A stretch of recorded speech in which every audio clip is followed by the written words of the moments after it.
Hey everyone, Tessa here. First, I want to thank the company for sending me this razor blade scraper tool set for my honest review. So let's dive in.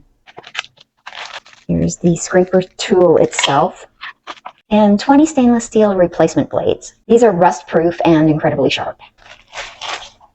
Oh, look, there's a razor blade in there already.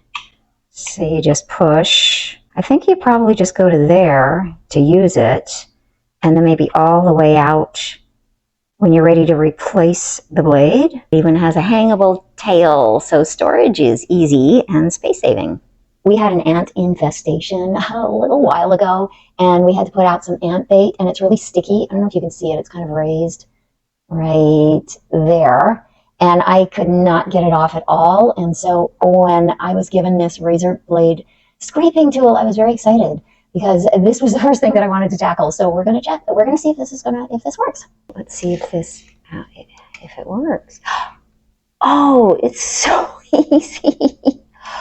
Oh, oh, wow, that was amazing. No, I could not get that off with anything. I tried other things. This is what I tried. I had this in a junk drawer, and I thought the edge would be enough to just kind of scrape it off and stuff, but it didn't. It just, I mean, you can see right there. That came off so easily. I'm so excited. To remove the blade, you just go from left to right, just push it.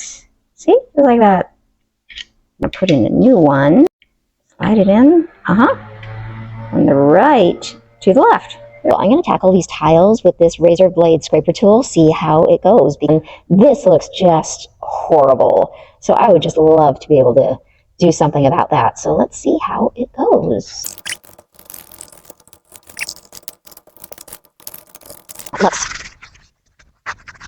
Definitely an improvement. And I did not hold back with that tool, and the blade didn't break or anything. I really went for it. You can also use it for removing decal stickers and adhesives from windows or walls. So this razor blade scraper tool with the 20 extra blades is definitely a must-have for any cleaning job around the house. It's portable, ergonomic, and gets the job done efficiently.